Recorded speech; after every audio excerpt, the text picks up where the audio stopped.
And it's crazy. I feel like so many guys, growing up in church, or let's say, they meet God for the first time at a young age. I feel like a lot of guys, especially like for me and you, it sounds like, here I am in my 40s and like realizing like what it's all about finally. Yeah. My hope is when I talk to like younger guys and stuff is like they get it sooner than later.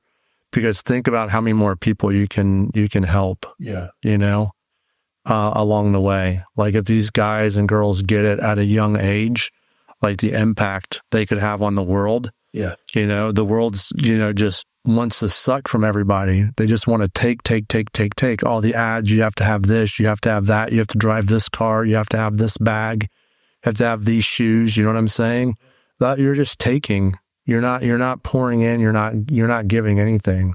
Yeah. Whereas once we know who we are in Christ, it's like now we can give. Yeah. And you can pour into other people and like show them like, yeah, this new thing isn't going to last, man. Gave myself such a hard time being a perfectionist for so long, but I mean, I got one vehicle I barely drive. And it still has a scratch in it. You know what I'm saying? It got a cat scratch, And so this world isn't forever. And I just wish, when I was younger, I could see what I see now. Because I'm like, man, what would it have been like, right? But, the sooner I feel like, whatever that moment is where Jesus starts to reveal himself, I guess the most important thing for anybody to grasp is once you have that understanding, don't let go of it and don't lose sight of it because it's going to be detrimental, in the end.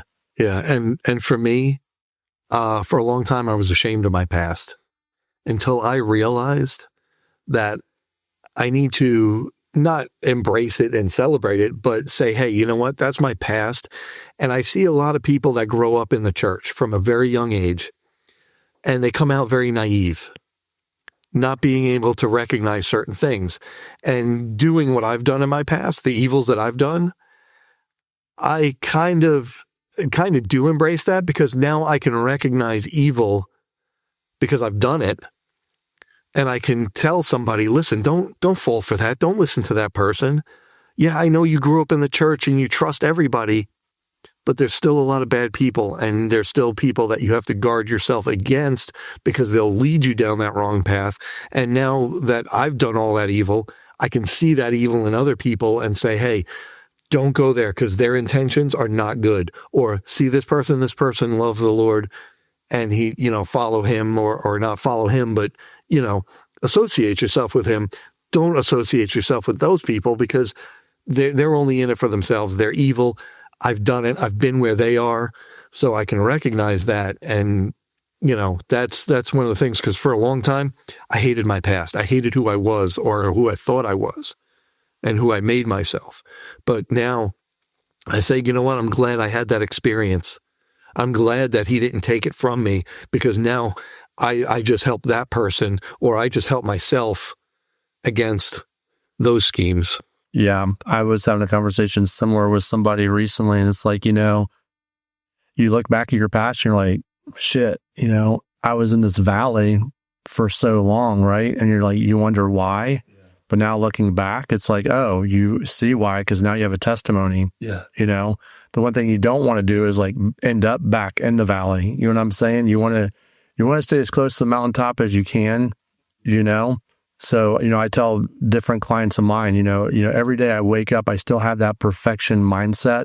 It's a little bit different. I don't view it like I used to, but I'm like, when you strive for perfection, if there is a problem, it's like, paper thin, right?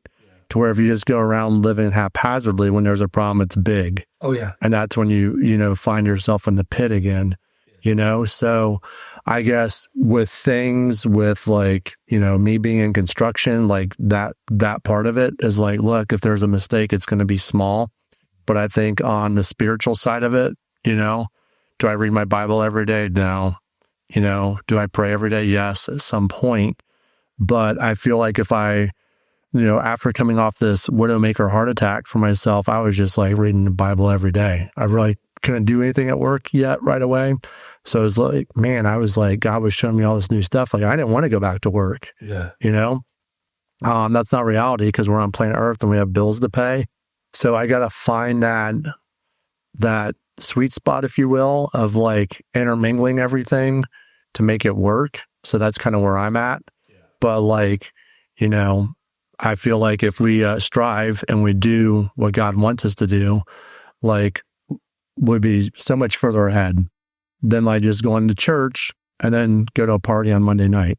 Yeah. You live Christ one day a week, and then you live like hell the 6 other days. You know, I was there at one point. As a new believer, I was there. But as I get older and see more of what's going on outside for what it really is, and that's all a part of growing up is, am I childish sometimes, infantile maybe, but, I still like to joke around and have fun. And a lot of people think, oh, once you come to Christ, you got to be serious. You can't dance. You can't sing. I mean, I couldn't dance to begin with, but I'm not going to start now. But there's nothing wrong with it, because there's a lot of people who have so many of these hangups. Oh, you can't do this. You can't do that. You can't get a tattoo. You can't get. Listen, Jesus loves us for our heart, not what's on the outside, and so many people see you walk into church in a t-shirt and shorts, and you see the looks on their face.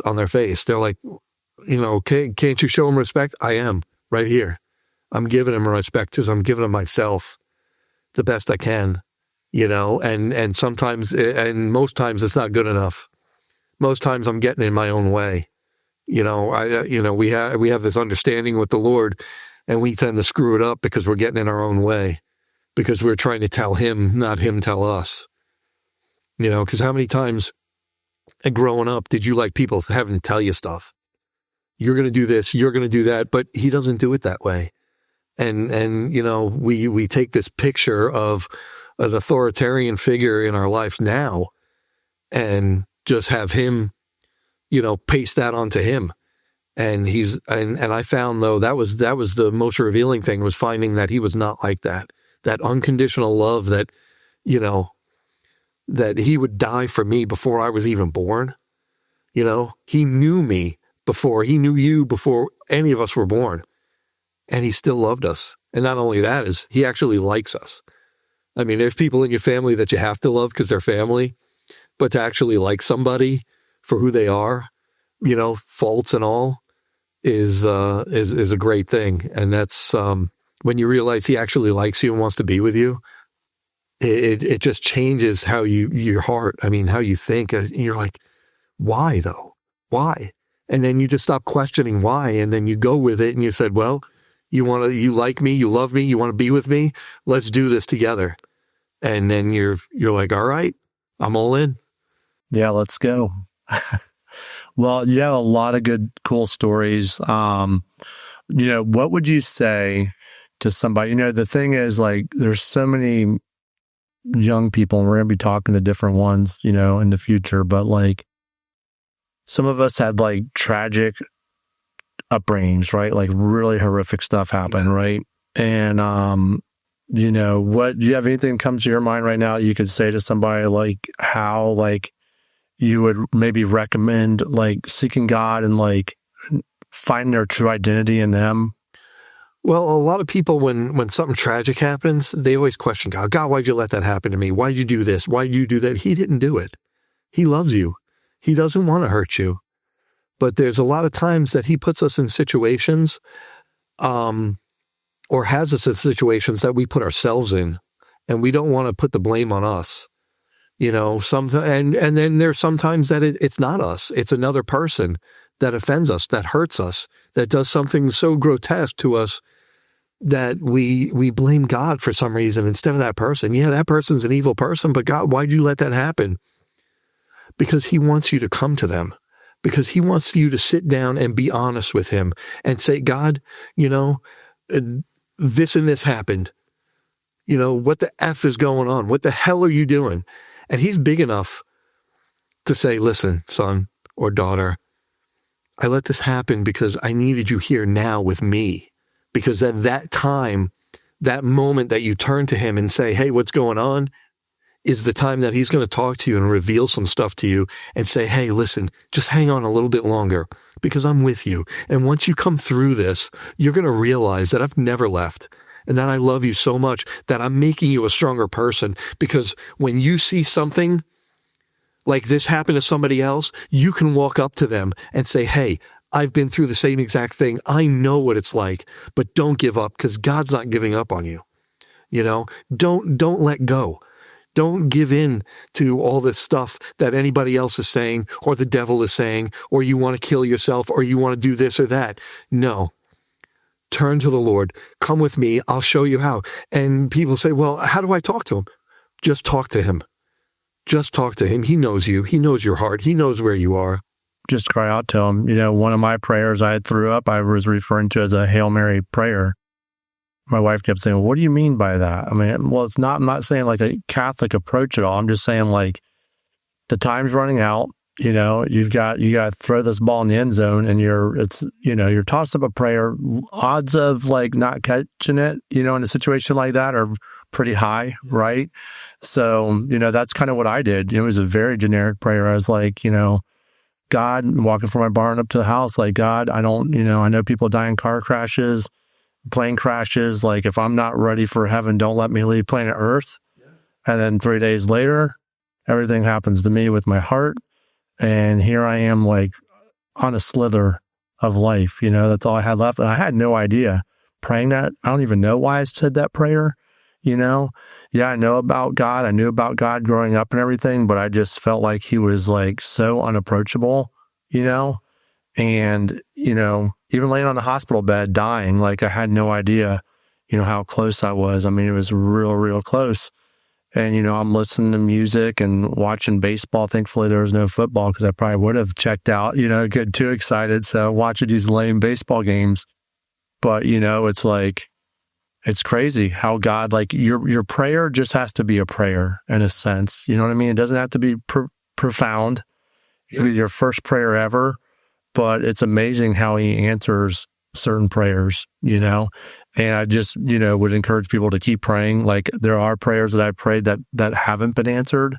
I had a couple of crazy stories, right? Yes, correct. Yet, you know, I've got some stories where they were answered the same day, you know? And in your situation, like, look how quick that was, you know, with getting healed, you know, and getting cleared from cancer. Like, that was a quick turnaround, you know, from going to that event, you know, for Transformed. And anybody questioning what Transformed is, by the way, that's a men's fellowship my brother-in-law runs, and Chris and I have both been out there. You know, I've gotten help at different times, but we'll have a description and a link below for anybody that's, you know, interested. But yeah, it's amazing how God answers certain prayers. And like, you know, like I said, they don't have to be profound. So anybody listening that's like, man, I've had some shit happen to me when I was young, and I just can't get past it. Maybe you've never reached out and prayed. I would just say, you know, open your heart to God and just cry out to him. Say, I don't know what the point of all this is. Like, I don't even know who the hell you are, but like, would you just reveal yourself to me, you know? My mom kind of did that. And as a teen, you know, she was ready to check out, and God revealed himself to her in a dark room, you know, and she felt the love of God, like, just boom, just surround her in an instant.